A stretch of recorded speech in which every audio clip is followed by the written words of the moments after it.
এই ফোরামটি সম্পূর্ণভাবেই ছিল তার ব্রেন চাইল্ড, এবং যে স্লোগানটি নিয়ে আমরা এই যাত্রাটি শুরু করেছি সেটি হচ্ছে উন্নয়ন অগ্রযাত্রায় অদম্য বাংলাদেশ। এই স্লোগানটিকে ধারণ করেই কিন্তু আমাদের এই education research development forum of Bangladesh এটি প্রতিষ্ঠিত হয়।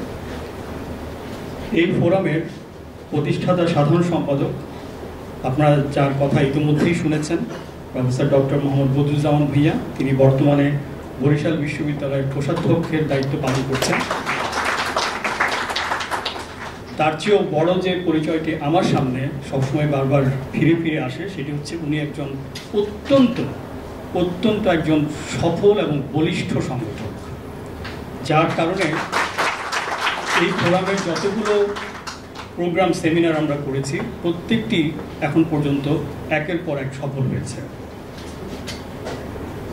ইতিমধ্যে আমাদের কার্যকরী পরিষদ গঠন করা হয়েছে এবং সেই কার্যকরী পরিষদের মধ্যে বিভিন্ন বিশ্ববিদ্যালয়ের শিক্ষকবৃন্দ আছে। একটি কথা না বললেই নয়, এই ফোরামটির সদস্য কিন্তু সকল বিশ্ববিদ্যালয়ের সম্মানিত শিক্ষকবৃন্দ। পাবলিক প্রাইভেট যত বিশ্ববিদ্যালয় আছে সেই সকল বিশ্ববিদ্যালয়ের শিক্ষকবৃন্দই এই ফোরামের সদস্য হবার যোগ্যতা রাখেন। শুধু আমরা একটি বিষয়ে খুব যত্নশীল, সেটি হচ্ছে যারাই এই ফোরামের সদস্য হবেন তারা যেন বাংলাদেশের সংবিধানের প্রতি অনুগত থাকেন এবং বাংলাদেশকে হৃদয়ে ধারণ করেন। এই দুটোই হচ্ছে আমাদের মূল নির্ণায়ক এই ফোরামের সদস্য হিসেবে কাউকে বেছে নেওয়ার ক্ষেত্রে।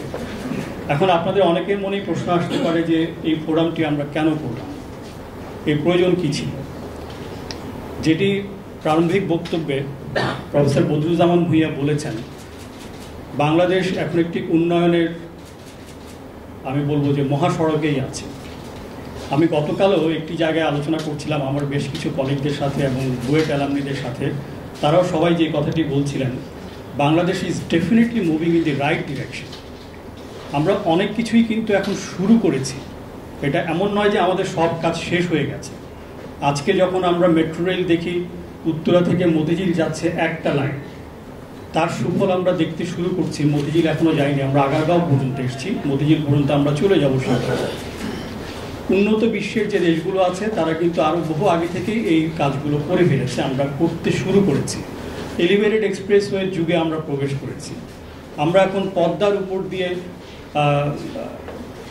রেল যোগাযোগ চালু করেছি। এই যে বিষয়গুলো একটার পর একটা যে আমরা বিভিন্ন যুগে প্রবেশ করছি, এগুলো কিন্তু আমাদের সবই অর্জন। এখন আমাদেরকে নিয়ে বিশ্বের বিভিন্ন দেশ, এবং আমরা খুব আশ্চর্যের সাথে লক্ষ্য করছি বেশ কিছু পরাশক্তি বাংলাদেশের ব্যাপারে ইদানিং অতি আগ্রহ প্রকাশ করছে, এবং এই অতি আগ্রহের মাত্রা ছাড়াতে এমন একটি অবস্থায় এসছে যে আমাদের ইন্টারনাল অ্যাফেয়ার্সে তারা কিন্তু হস্তক্ষেপ করতে শুরু করেছে, যেটি স্বাধীন সার্বভৌম রাষ্ট্রের একজন নাগরিক হিসাবে আমরা কেউই কখনো এটিকে সহজভাবে নিতে পারি না। হ্যাঁ, আমাদের অনেক পথ যাবার বাকি আছে ডেফিনেটলি, কিন্তু আমাদের কিন্তু ওই প্রশ্নটাও মনে এসে যায়, যারা আমাদের অভ্যন্তরীণ বিষয়গুলোতে হস্তক্ষেপ করেন যে কোনো ইন্ডেক্সে, তারা কি পৃথিবীতে বিশ্বে তারা কি প্রথম স্থান অধিকার করে আছেন? আপনি হিউম্যান রাইটস ইন্ডেক্স বলেন, আপনি ফ্রিডম অফ স্পিচ বলেন, ইকোনমিক ফ্রিডম বলেন, যে কোনো ইন্ডেক্সে সেই দেশগুলোর আপনি যদি ইন্ডেক্স দেখেন, তারা কিন্তু কেউই বিশ্বের র্যাঙ্কিংয়ে 1 নম্বরে নাই। এখন ক্লাসের যে ফার্স্ট বয় সে যদি 6-7 বয়কে কিছু একটা বলে, তাও না হয় সেটা সহ্য করা যায়, কিন্তু যার নিজেরই অবস্থান হচ্ছে 5-এ, সে যদি 6কে কিছু বলে বা 10কে কিছু বলে, সেটি কিন্তু বেমানান হয়। আমরা সেই বিষয়গুলো লক্ষ্য করছি দীর্ঘদিন যাবৎ, এবং সেই কারণেই আমরা এই ফোরামটি করেছি। এবং এই ধরনের পরিস্থিতি যখন সৃষ্টি হয়, কারণ আপনারা জানেন যে বাংলাদেশ একটি কমপ্লেক্স জিওপলিটিক্যাল সিচুয়েশনে আছে, এটি কিন্তু আমাদের বাস্তবতা। যত উন্নত আমরা হতে থাকব তত জিওপলিটিক্যাল কমপ্লেক্সিটি বাড়বে, এটাই খুব স্বাভাবিক। এটিকে আমরা যদি মনে করি যে না এটি কখনো আসার কথা নয়, সেটি কিন্তু ভাবাটা ঠিক হবে না। এখন এই কমপ্লেক্স জিওপলিটিক্যাল ইস্যুগুলোতে অনেক সময় দেখা যাচ্ছে যে সরকারের পক্ষ থেকে ঠিক যে কথাটি বলা উচিত কূটনৈতিক কারণে ঠিক সেটি কিন্তু তাদের পক্ষে সবসময় উচ্চারণ করা সম্ভব হয় না, ইচ্ছা থাকলেও। এই জায়গাগুলোতে যেসব জায়গায় গ্যাপ আছে, এই গ্যাপগুলোকে আমরা অ্যানালাইসিস করি আমাদের এই ফোরাম থেকে, এবং সেই জায়গাগুলোকে আমরা অ্যাড্রেস করতে চেষ্টা করছি। আমরা এই পর্যন্ত যে কয়টি সেমিনার করেছি তার মধ্যে কয়েকটি উল্লেখযোগ্য হলো, কিছুদিন আগে যখন মানবাধিকার, বাংলাদেশের মানবাধিকার ইস্যু নিয়ে কথাবার্তা খুব জোরে সোরে বলা হলো। কেন বলা হয়েছে আপনারা সবাই জানেন, সবাই সচেতন নাগরিক। তারপরে ভিসা নীতি আসলো এবং ইত্যাদি ইত্যাদি আসলো।